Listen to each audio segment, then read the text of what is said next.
Hola a todos. Antes de iniciar nuestro deep dive, recuerden que para seguir explorando temas de Machine Learning e inteligencia artificial, los invitamos a suscribirse al newsletter AI and Data Insights y seguirnos en LinkedIn y X. Así es. Hoy nos adentramos en un fascinante paper aún en desarrollo. We put la R's a little bit of reinforcement learning from human feedback. Interesante. ¿Te imaginas poder enseñarle a una IA como si fuera un alumno con un tutor personal? Exactamente. Este trabajo explora el emocionante mundo del RLHF, donde la retroalimentación humana guía a los modelos de IA, especialmente los de lenguaje, hacia un mejor rendimiento. Es increíble. Y este paper se mete de lleno en los algoritmos que lo hacen posible. Para empezar, ¿podrías explicarnos qué son los algoritmos de gradiente de política y por qué son tan importantes en el RLHF? Claro que sí. Los algoritmos de gradiente de política como PPO y Reinforce son el corazón del RLHF. Imagina que la guía está aprendiendo a jugar un videojuego. En lugar de memorizar cada paso, estos algoritmos le permiten aprender sobre la marcha, basándose en las recompensas que recibe por sus acciones. Entiendo. Es como si la IA fuera aprendiendo de sus errores y aciertos en tiempo real. Exacto.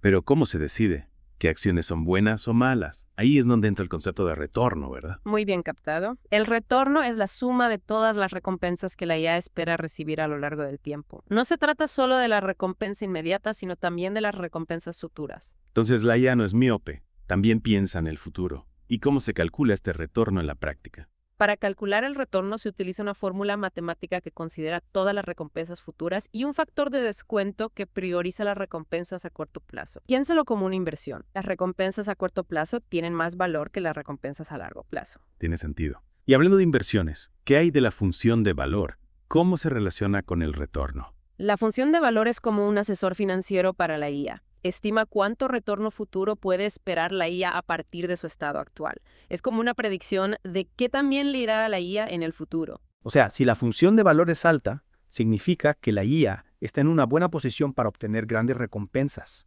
Es como tener un portafolio de inversión sólido. Exactamente. Y aquí es donde entra el objetivo del gradiente de política. Este objetivo busca maximizar la función de valor, lo que significa que el algoritmo intentará encontrar la mejor estrategia para que la IA obtenga las mayores recompensas posibles a largo plazo. Suena complejo, pero fascinante a la vez.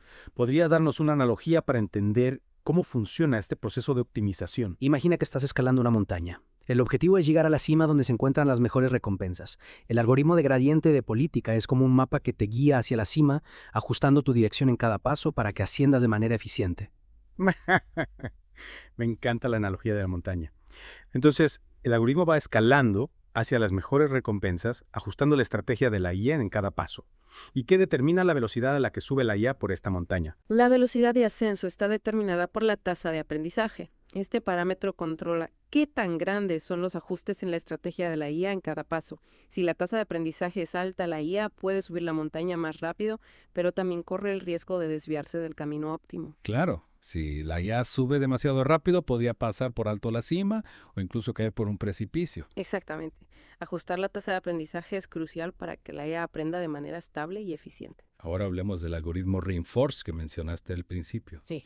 ¿Cómo encaja este algoritmo en todo este panorama de aprendizaje por refuerzo con retroalimentación humana? Reinforce es un algoritmo fundamental que forma la base de muchos enfoques modernos del RLHF. Desglosa el proceso de aprendizaje en 3 componentes clave que trabajan en conjunto para que la IA aprenda de forma efectiva a partir de la retroalimentación humana. Me encanta cuando podemos desglosar las cosas en partes fáciles de entender. Cuéntame más sobre estos 3 componentes. Con gusto. El primer componente es el factor no negativo, que no es otra cosa que la tasa de aprendizaje, es decir, el tamaño del paso que la IA da hacia la mejora. O sea, determina cuánto aprende la IA en cada paso, ¿cierto? Correcto. El segundo componente es el refuerzo de compensación, que actúa como una especie de línea base para estabilizar el aprendizaje. Normaliza las recompensas que recibe la IA, evitando que los valores sean demasiado extremos. Es como un mecanismo de equilibrio para que el aprendizaje sea más suave, ¿no? Exactamente. Y el tercer componente es la elegibilidad característica que determina cómo se distribuye el aprendizaje a través de las diferentes partes del modelo. Suena a que se asegura de que todas las partes del modelo aprendan de manera equilibrada. Sí, esa es una buena forma de verlo. A menudo la elegibilidad característica se representa mediante las probabilidades logarítmicas de la política, que indican qué tan probable es que la IA tome una acción en particular. Entiendo. Entonces, estos 3 componentes trabajan juntos para que el algoritmo Reinforce pueda aprender de manera efectiva de la retroalimentación humana. Así es. Y hay una variante de Reinforce llamada Reinforce Leave One Out o RLO, que tiene una forma particular de calcular la línea base para mejorar aún más el aprendizaje. ¿Y en qué se diferencia el Reinforce normal? Me intriga saber cómo se calcula la línea base de forma diferente. En RLO, la línea base se calcula promediando las recompensas de otras muestras en el lote en lugar de promediar todas las recompensas. Esto ayuda a la IA a discriminar mejor entre las acciones que realmente conducen a mejores resultados. Suena que ReLU es más preciso en su cálculo. Pero tiene alguna limitación. No me imagino que sea la solución mágica para todos sus casos. Tienes razón. RLO funciona mejor cuando se generan múltiples respuestas por cada pregunta o tarea. Podría no ser la mejor opción para tareas que requieren un razonamiento muy preciso, donde cada acción tiene un impacto específico en el resultado final. O sea que no es una solución universal. Cada algoritmo tiene sus fortalezas y debilidades, ¿verdad? Exactamente. Y elegir el algoritmo adecuado depende de la tarea específica que estemos abordando. Ahora, dejando a un lado Reinforce en RESI, por un momento, hablemos de otro algoritmo popular en el aprendizaje por refuerzo profundo. El algoritmo de optimización de políticas proximales, o PPO. Es tan complejo como suena. Bueno, PPO puede sonar intimidante al principio, pero su idea central es bastante intuitiva. Se trata de controlar cuidadosamente cuánto puede cambiar la estrategia de la IA con cada actualización utilizando un mecanismo de recorte. Recorte. Suena que estamos podando un árbol. Es una buena analogía. Imagina que el modelo está aprendiendo un nuevo camino. PPO evita que el modelo haga cambios drásticos en su camino que podrían desestabilizar el aprendizaje. En lugar de dar un salto gigante en una dirección desconocida, PPO hace pequeños ajustes controlados. Entiendo. Entonces, PPO se asegura de que el modelo aprenda de manera estable, paso a paso. ¿Y cómo funciona este mecanismo de recorte? PPO utiliza una función de pérdida especial que limita la diferencia entre la política actual y la política anterior. Si el cambio es demasiado grande, la función de pérdida lo penaliza.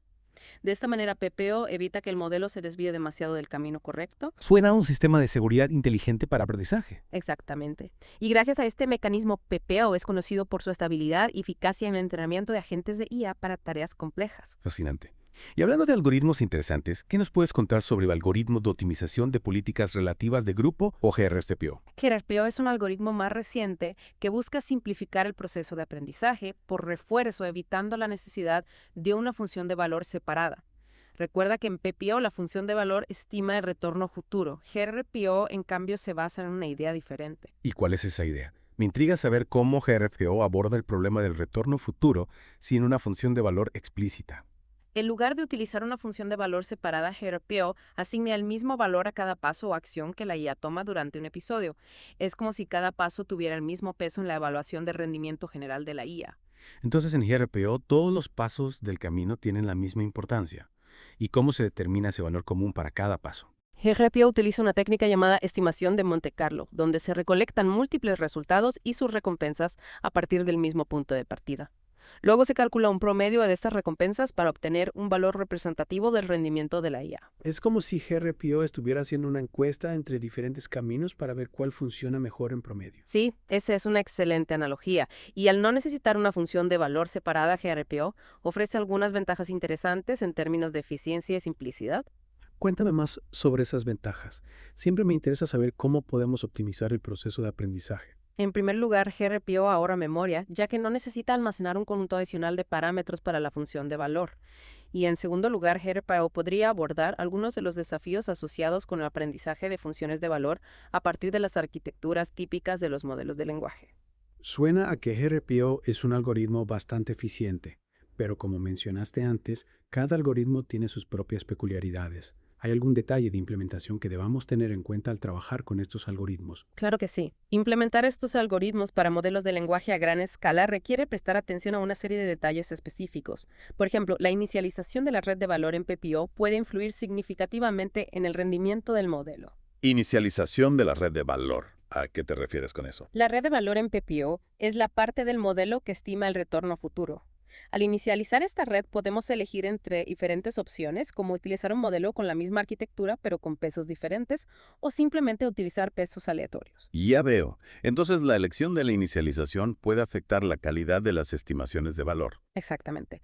Otro detalle importante es la normalización y el blanqueo de recompensas o estimaciones de ventaja. Normalización y blanqueo. Suenan a procesos químicos. Bueno, en este contexto, la normalización se refiere a ajustar los valores de las recompensas para que estén dentro de un rango específico, por ejemplo, entre 0 y 1. Esto ayuda a estabilizar el aprendizaje, y el branqueo es un paso adicional que busca transformar las recompensas para que tengan una media de 0 y una desviación estándar de 1. Entiendo. Es como si estuviéramos limpiando las recompensas para que el algoritmo pueda procesarlas de manera más eficiente. Exacto. Además de la inicialización y el procesamiento de recompensas, también hay otros detalles técnicos a considerar como los diferentes estimadores de divergencia KL y los controladores de KL. Divergencia y KL, eso no tiene que ver con la diferencia entre dos distribuciones de probabilidad. Sí, la divergencia KL se utiliza en estos algoritmos para medir cuánto se desvía la política actualizada de la política original. Es importante controlar esta divergencia para evitar que el modelo se aleje demasiado de lo que ya ha aprendido. Tiene sentido. Controlar la divergencia KL es como ponerle una correa al modelo para que no se escape demasiado. Es una buena analogía.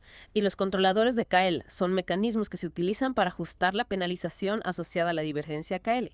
Pueden ser estáticos o dinámicos dependiendo de la implementación. Entonces hay muchas piezas móviles en estos algoritmos y cada una de ellas puede afectar el rendimiento final del modelo. Así es. Implementar estos algoritmos de manera efectiva requiere un conocimiento profundo de los detalles técnicos y una cuidadosa selección de hiperparámetros. Ahora que ya entendemos los fundamentos de estos algoritmos, me gustaría profundizar en cómo se implementan en la práctica. Por ejemplo, ¿cómo se calcula la pérdida en el algoritmo de gradiente de política? Claro, en una implementación sencilla del algoritmo de gradiente de política, la pérdida se calcula utilizando las ventajas y la razón de probabilidad entre las políticas nueva y antigua. Recuerda que las ventajas nos indican qué tan buena fue una acción en comparación con lo que se esperaba. Sí, y la razón de probabilidad nos dice cuánto más probable es que la nueva política tome una acción en comparación con la política antigua. Exactamente.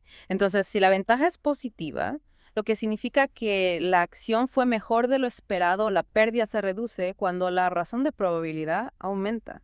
Esto significa que la nueva política está haciendo que la acción sea más probable.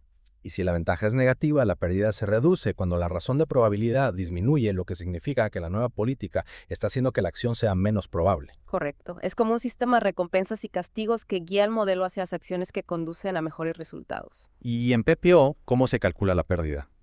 Mencionaste que PPO utiliza un mecanismo de recorte para estabilizar al aprendizaje. Sí, en PPO la pérdida se calcula de manera similar al gradiente de política, pero con un paso adicional de recorte. Esto significa que la razón de probabilidad se limita a un rango específico, evitando que el modelo haga cambios demasiado drásticos en su política. ¿Y cómo se determina ese rango de recorte? Se define mediante un hiperparámetro llamado epsilon, que generalmente se establece en un valor pequeño como 0.2. Esto significa que la razón de probabilidad se puede mover hasta un 20% hacia arriba o hacia abajo. Entiendo. Es como si PPO le dijera al modelo: puedes explorar nuevas opciones, pero no te alejes demasiado de lo que ya sabes. Exactamente. Y gracias a este mecanismo de recorte, PPO logra un equilibrio entre la exploración y la explotación, lo que lo convierte en un algoritmo muy eficaz para el entrenamiento de agentes de IA. Y en GRPO, ¿cómo se maneja la pérdida? Dijiste que GRPO no utiliza una función de valor separada. Sí, GRPO utiliza una forma particular de calcular las ventajas, basándose en una estimación de Monte Carlo de las recompensas obtenidas al generar múltiples respuestas a partir del mismo prompt. La pérdida se calcula de manera similar a PPO, pero con la diferencia de que la penalización de la divergencia KL se aplica directamente en la pérdida en lugar de en las recompensas. Interesante. Cada algoritmo tiene su propia forma de abordar los desafíos del aprendizaje por refuerzo. Es realmente un campo fascinante. Totalmente. Y hablando de optimizar el proceso de aprendizaje, este paper no se queda solo en la teoría. También explora detalles cruciales de implementación que marcan la diferencia al trabajar con modelos de lenguaje a gran escala. Eso me parece fundamental. A veces los detalles técnicos pueden ser la clave del éxito o del fracaso en un proyecto de guía. ¿Podrías darnos algunos ejemplos concretos? Claro que sí. Uno de los aspectos que destacan en el paper es la importancia de la inicialización de la red de valor en PPO. Inicialización de la red de valor. Recuerdo que mencionaste ese término antes, pero no profundizamos en él. ¿Podrías refrescarnos la memoria sobre qué es y por qué es tan importante? Con gusto. La red de valor en PPO es la encargada de estimar el retorno futuro, es decir, qué también le irá a la IA a largo plazo. La inicialización se refiere a cómo configuramos esta red al principio del entrenamiento. Entiendo. Es como elegir el punto de partida para que la IA comience su ascenso por la montaña de las recompensas. ¿Y qué opciones de inicialización se suelen utilizar? Hay varias opciones. Podemos utilizar un modelo preentrenado con la misma arquitectura que la red de valor. pero con pesos diferentes. O podemos simplemente inicializar la red con pesos aleatorios.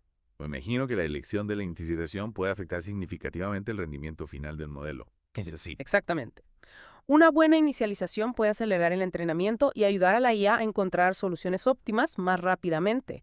En cambio, una mala inicialización puede retrasar el aprendizaje o incluso llevar a la IA a un callejón sin salida. Tiene sentido. Es como darle a la idea un buen mapa o un mapa defectuoso al principio de su viaje. Esa es una excelente analogía. Y además de la inicialización, otro detalle crucial es la normalización y el blanqueo de las recompensas. Normalización y blanqueo. Recuerdo que mencionaste esos términos antes y debo confesar que me sonaron un poco a procesos químicos.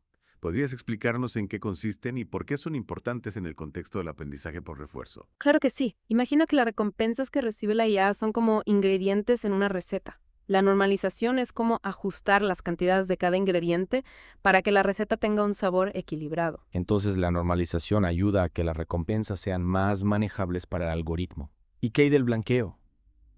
Añade algún condimento especial a la receta. Exactamente. El blanqueo va un paso más allá y estandariza las recompensas para que tengan una media de 0 y una desviación estándar de 1. Esto facilita aún más el aprendizaje del algoritmo, ya que las recompensas se encuentran en un rango más predecible. Entiendo. Es como si estuviéramos limpiando las recompensas para que el algoritmo pueda digerirlas mejor. Exactamente. Y al igual que en una receta, los detalles importan ajustar correctamente la normalización y el blanqueo puede marcar la diferencia en el sabor final del plato, es decir, en el rendimiento del modelo de IA. Y hablando de detalles técnicos, ¿qué nos puedes contar sobre los estimadores de divergencia KL y los controladores de KL? Estos conceptos me suenan un poco abstractos. ¿Podrías aterrizarlos con algún ejemplo o analogía? Claro, recuerda que la divergencia KL mide cuánto se desvía la nueva estrategia de la IA de la estrategia anterior. Es importante controlar esta divergencia para que la IA no se aleje demasiado de lo que ya ha aprendido. Sí, es como poner una correa al modelo para que no se escape demasiado durante su exploración. Exactamente. Los estimadores de divergencia KL son herramientas que nos ayudan a calcular esta divergencia de manera precisa, y los controladores de KL son como mecanismos de ajuste que nos permiten regular la longitud de la correa, es decir, cuánta libertad le damos a la IA para explorar nuevas estrategias. Ya veo.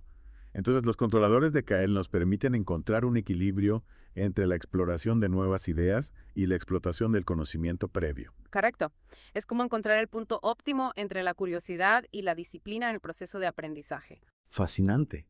Es increíble cómo estos detalles aparentemente pequeños pueden tener un gran impacto en el rendimiento final de un modelo de IA.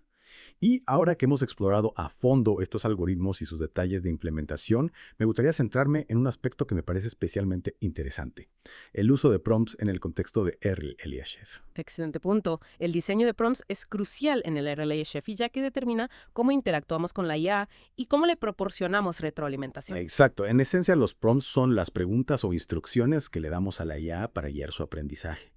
¿Podrías profundizar un poco más en cómo se utilizan los prompts en el RLHF y qué consideraciones debemos tener en cuenta al diseñarlos? Con gusto. Los prompts en el RLHF pueden tomar muchas formas, desde preguntas simples hasta instrucciones complejas o incluso ejemplos de respuestas deseadas. El objetivo es proporcionar a la IA información suficiente para que pueda comprender la tarea y generar respuestas relevantes. Entiendo. Es como darle a la IA un conjunto de pistas para que pueda resolver un rompecabezas. ¿Y qué factores debemos tener en cuenta al diseñar prompts efectivos? Hay varios factores a considerar. En primer lugar, la claridad y la precisión son fundamentales. El prompt debe ser fácil de entender para la IA y debe especificar claramente la tarea que se espera que realice. Claro, no queremos que la IA se confunda o se desvíe del objetivo. ¿Qué otros aspectos son importantes? Otro factor clave es el contexto. Proporcionar a la IA suficiente contexto puede mejorar significativamente la calidad de sus respuestas. Por ejemplo, si le pedimos a la IA que escriba un poema, podemos darle un tema específico o un estilo de escritura para guiar su creatividad. Es como darle a la IA un lienzo y un pincel para que pueda pintar una obra maestra. ¿Y qué hay de la retroalimentación? ¿Cómo se integra la retroalimentación humana en el proceso de diseño de prompts? La retroalimentación humana es fundamental en el RLHF. Podemos utilizar la retroalimentación para evaluar la calidad de las respuestas de la IA y para ajustar los prompts en consecuencia. Por ejemplo, si la IA genera una respuesta que no es relevante para el prompt, podemos modificar el prompt para que sea más específico o proporcionar ejemplos adicionales. Es como un proceso iterativo de refinamiento donde la IA y los humanos trabajan en conjunto para mejorar la calidad de las respuestas. Exactamente. El diseño de prompts y la retroalimentación humana son dos caras de la misma moneda en el RLHF. Y hablando de retroalimentación humana, me pregunto, ¿cómo se asegura la calidad de esta retroalimentación?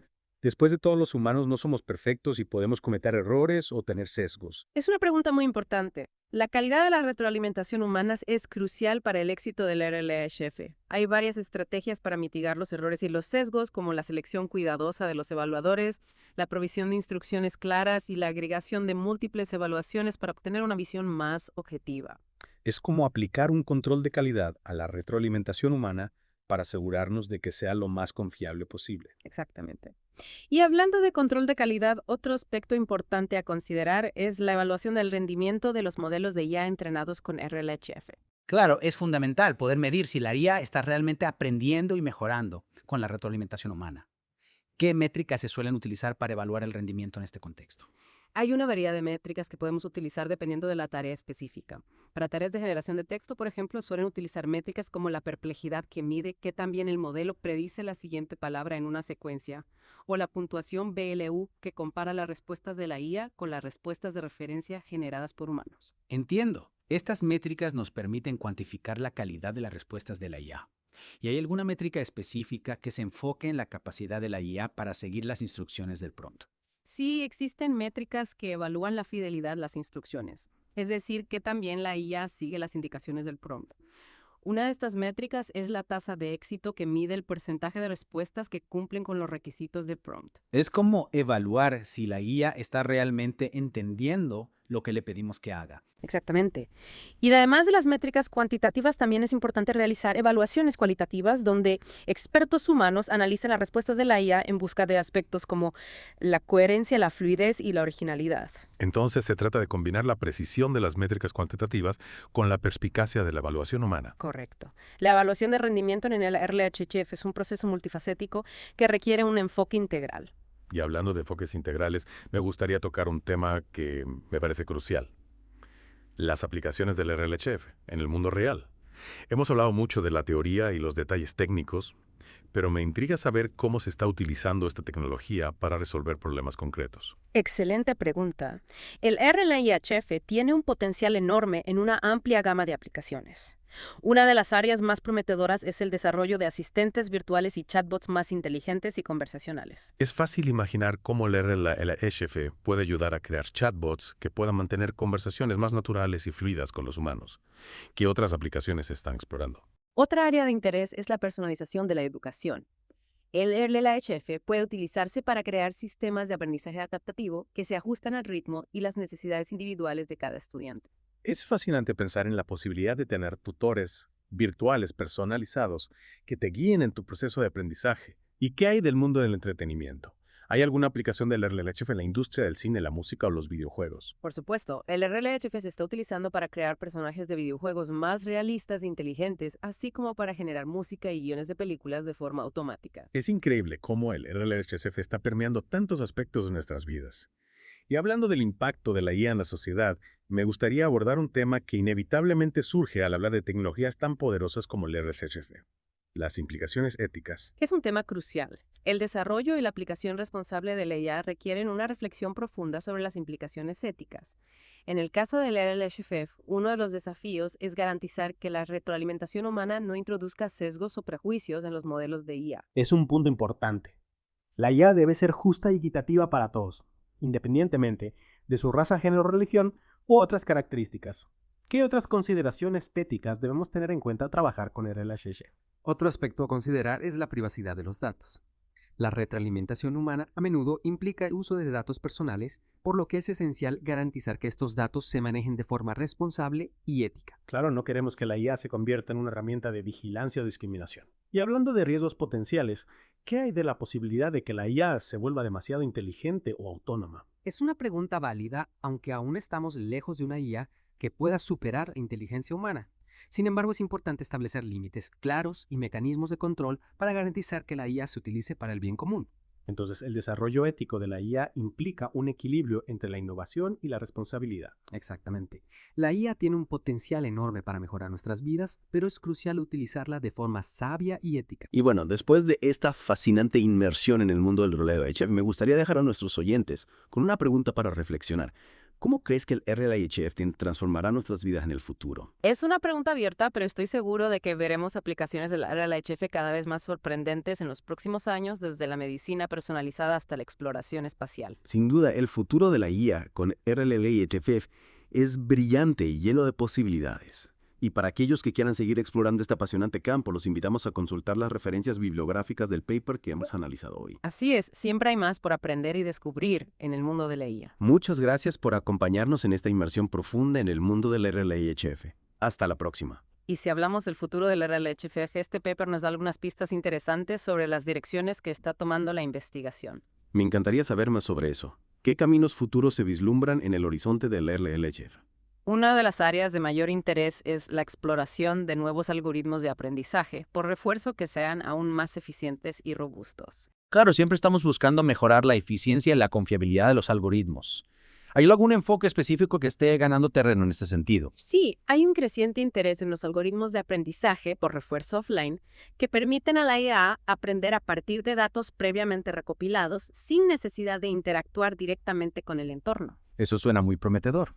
Imagina poder entrenar una IA utilizando grandes conjuntos de datos del mundo real sin tener que diseñar experimentos costosos o arriesgados. Exactamente. El aprendizaje por refuerzo offline tiene el potencial de democratizar el acceso a la IA, ya que permite a los investigadores y desarrolladores aprovechar la gran cantidad de datos disponibles en línea y en otros repositorios. Y además de la eficiencia, ¿qué otras ventajas ofrecen los algoritmos de aprendizaje por refuerzo offline? Otra ventaja clave es la seguridad. En muchos casos es peligroso o poco ético permitir que una IA experimente directamente en el mundo real. El aprendizaje por refuerzo offline permite a la IA aprender de forma segura a partir de datos simulados o históricos sin poner en riesgo a las personas o al entorno. Es como entrenar a un piloto de avión en un simulador antes de dejarlo volar un avión real. Exactamente. Y hablando de aplicaciones en el mundo real, otra área de gran interés es el uso del RLHF para controlar robots y otros sistemas físicos. Esa es una idea fascinante. Imagina poder enseñarle a un robot a realizar tareas complejas utilizando la retroalimentación humana. Exactamente. El RLHF puede utilizarse para entrenar robots para una amplia gama de aplicaciones, desde la automatización industrial hasta la asistencia médica e incluso la exploración espacial. Es increíble pensar en las posibilidades que se abren cuando combinamos la destreza física de los robots con la inteligencia adaptativa del RLHF. Y hablando de inteligencia, me pregunto qué papel jugará el lenguaje natural en el futuro del RLHF. El lenguaje natural será cada vez más importante en el RLHF, ya que permitirá a los humanos interactuar con la IA de una forma más intuitiva y natural. Claro, ya no tendremos que comunicarnos con la IA utilizando comandos o códigos complejos. Podremos simplemente hablarle o escribirle como si fuera otra persona. Exactamente.